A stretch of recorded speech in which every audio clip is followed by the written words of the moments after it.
অসমৰ ৰাজনৈতিক ইতিহাসত হিমন্ত বিশ্ব শৰ্মা আটাইতকৈ ডাঙৰ ভিলেন আৰু হিটলাৰৰ নতুন চৰিত্ৰ হিচাপে থাকি যাব। কিছুমান জাতিক টাৰ্গেট কৰি সেই জাতিৰ ওপৰত অত্যাচাৰ কৰা এজন ব্যক্তি মুখ্যমন্ত্ৰীৰ চকীত থকাৰ কোনো যোগ্যতা তেখেতৰ ভিতৰত নাই বুলি আমি ভাবোঁ।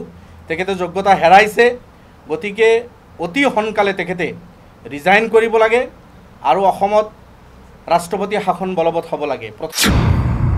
যে উচ্ছেদৰ জৰিয়তেই তেওঁলোকে 2026 বৈতৰণি তেওঁলোকে পাৰ হ'ব বিচাৰিছে আৰু হিন্দু মুছলমানক বাছ বিচাৰ কৰিহে তেওঁ উচ্ছেদ কৰি আছে। যি সময়ত চৰকাৰী নীতি আছিল যে ভূমিহীনসকলক পুনৰ সংস্থাপনৰ ব্যৱস্থা কৰা, নতুবা ভূমিহীনসকলক বসুন্ধৰা 1, 2 আৰু 3ৰ জৰিয়তে ভূমিৰ পট্টা প্ৰদান কৰা, সেই সময়ত বাছি বাছি সংখ্যালঘুসকলক বাদ দি বাকীসকলক ভূমিৰ পট্টা দি কেৱল সংখ্যালঘুসকলকহে উচ্ছেদ কৰা দেখা গৈছে। আজি গুৱাহাটীত বা অন্যান্য ঠাইত দেখা গৈছে যে হিন্দু মুছলমান বহুত জাতি জনগোষ্ঠীৰ লোকেই বিভিন্ন কাৰণতে হওক তেওঁলোকে চৰকাৰী ভূমিত বসবাস কৰিছে।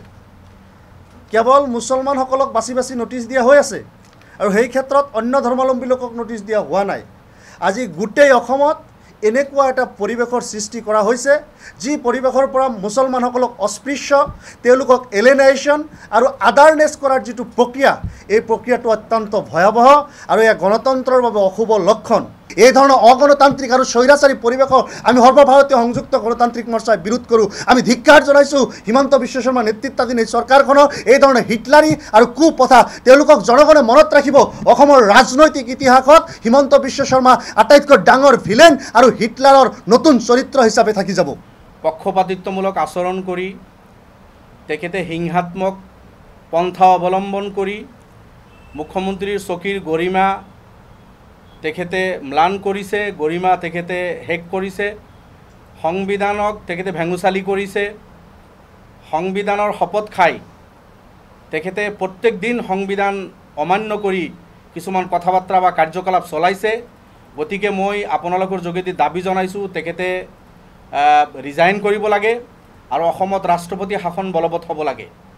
তেখেতৰ দৰে এজন সাম্প্ৰদায়িক ব্যক্তি জাতি জনগোষ্ঠীৰ মাজত ভেদাভেদ সৃষ্টি কৰি কিছুমান জাতিক টাৰ্গেট কৰি সেই জাতিৰ ওপৰত অত্যাচাৰ কৰা এজন ব্যক্তি মুখ্যমন্ত্ৰীৰ চকীত থকাৰ কোনো যোগ্যতা তেখেতৰ ভিতৰত নাই বুলি আমি ভাবোঁ।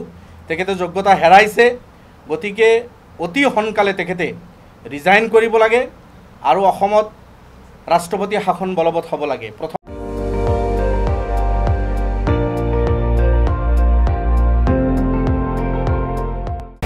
আপুনি চাই আছে ND24, সৰ্বশ্ৰেষ্ঠ নহয় সৰ্বোত্তমৰ দৌৰ।